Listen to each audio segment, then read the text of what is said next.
Do not buy followers.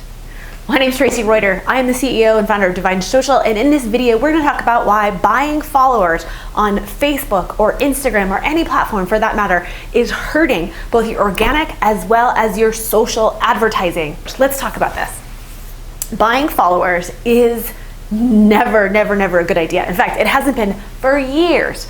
Now, I've been in social media for a very long time. I don't want to age myself, but it's been a while. And there was a time where it was super popular, and I'll admit it, I did it once, and it was a huge mistake where you could go onto something like Fiverr.com, you could buy followers. Right now, this is all the rage on Instagram, right? Everybody is trying so hard to be popular and are trying to buy followers, especially because they want to get to that coveted 10,000 follower mark.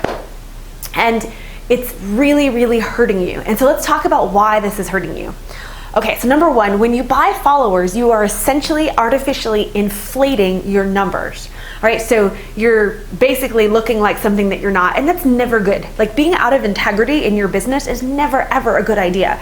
Better to be proud of the small following that you have if it's highly engaged than having a big following that you have complete crickets on.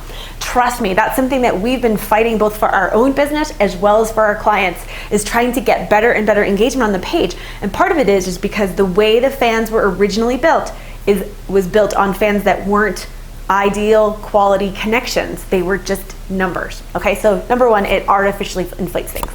Number two, the reason why you don't want to do that is kind of related to number one. When your engagement is incredibly low, that sends a signal to the algorithm. The Facebook algorithm, the Instagram algorithm. It basically sends a signal that the content that you're putting out is not of interest to people. And so that is going to absolutely hurt you both from an organic reach standpoint, right? Everybody wants to have good organic reach, but you wonder, if you put stuff out there and nobody responds, it's because your fans aren't really the right fans. So that's a huge problem. All right. And then from an advertising standpoint, from a social ad standpoint, when you try to use your existing fans, whether you're using those existing fans to create an audience off of, right? A lot of times we want to target our fans. If you send an ad targeting your fans and nobody responds, again, it's probably because your fans are not actual fans. They're just inflated numbers. And then I see this happen all the time where people are using their fans to create lookalike audiences. Well, again, if you have a group of people who are fans that you purchase somewhere and they aren't really highly targeted prospects for you or potentially good followers, right? The ideal person who you want to be speaking to. When you start to create a lookalike audience off of that, you're basically saying to Facebook or Instagram, give me more people that aren't going to engage with me. And that is just not what you want to have happen. It really works against you. So if you are worried about your fans, and I think that you should be, I think that you should have a plan to make sure that you're constantly building up your audience, but you need to have a plan and a strategy. As a matter of fact, audience building is the first pillar in our 3 pillars to successful social advertising. Now, our 3 pillars approach and our 3 pillar strategy, it works whether you are doing paid traffic or you're doing organic traffic. It's the same, the principles and the psychology behind it works either way, right? But we use it with our advertising clients, with our done-for-you agency clients over at Divine Social. So the first pillar of the 3 pillars is audience building. So audience building is for sure something that you don't want to ignore, right? So you're probably thinking like, then what do I do, right? If I'm only getting 18 followers a week, it's going to take me 6 years to get to that coveted 10,000 fans over on Instagram, right? Or on Facebook. Like nobody's even paying attention on Facebook. Like, what's the point? Well, there are a lot of reasons for why you absolutely want to make sure that you are building, especially when you are going to start running ads. Now, I don't want to get too deep into this. We'll cover that on another video where the reason why fans are so important. But let's talk specifically about how you can grow. You can use social advertising. You can use Instagram advertising. You can use Facebook advertising to grow your audience so that it's not fake inflated fans, all right, but it's actual people that could be good for your business, right? You could be good for them. You have a problem to solve for them, and they would be an ideal prospect for you. Now, not everyone's going to do business with you. We know that, right? But you want to make sure that you're building a community of people who could be likely to do business with you at some point. So one of the things that we do with all of our clients is the first thing that we have set up for them is we do a audience building campaign. Over on Facebook, it's just called a simple like campaign. It's spending the littlest amount possible. It could be 5% of your budget. It doesn't have to be a whole lot, but it's a great place for you to start testing the different types of cold audiences that are going to respond to your message.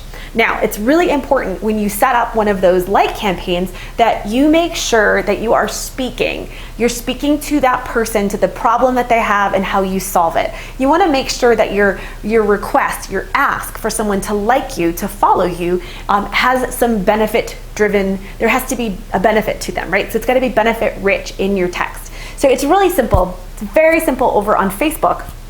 Simply run a like campaign, all right? And you can use that, again, we always use those like campaigns to test out audiences. It helps us get just a lot of really good data. And we try to leave those running at all times, because the longer those campaigns run on in the background, the longer Facebook is getting really good data. The algorithm is starting to understand who's responding to you, what works. And so it's just a good idea, if you can, to set aside a small budget and just know that it's always gonna be running, and then you can make some adjustments to it. So that's one way to do it. That's how you can do it over on Facebook.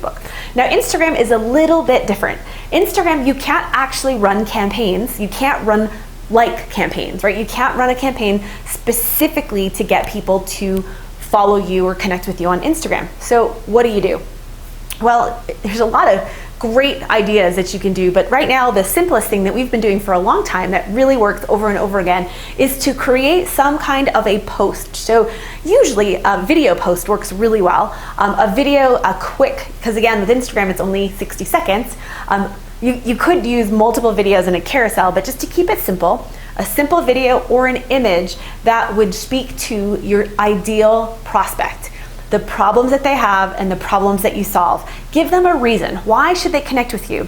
And then essentially the way we run those from a paid traffic standpoint is we tell Instagram, hey, serve this up to people who are going to either watch my video or engage with this post. We make sure that in the copy, in the Instagram copy, so in the post copy, as well as on the image or on the video, we have a clear call to action with our Instagram following. So if you're not following me over on Instagram, you can follow me, and it's at Tracy Reuter, really simple. So we would put that on the image, we would put it in the video, we'd put it in the copy, and then we just start, again, just like we do over on Facebook, we test audiences, we put that out there, and we let it run, and we start to gather data from it.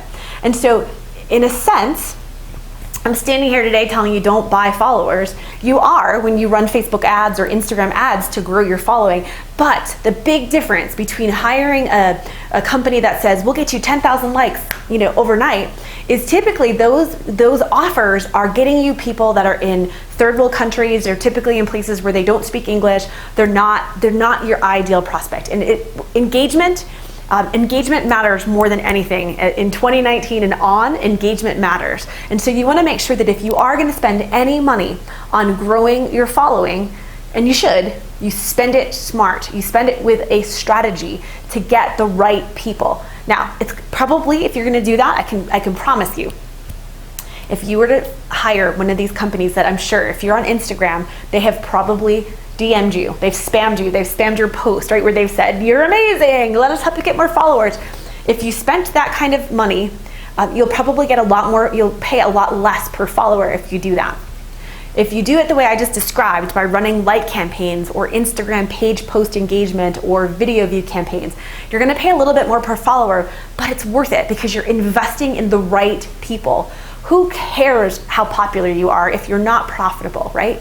It really, really matters. We're on a mission to help businesses scale and grow and to create sustainable, predictable, profitable business. So the advice I'm going to give you is going to be advice that's going to help get you to that place, not for you to get some quick artificial win, okay? So your big takeaway today, have a strategy to always be growing your audience.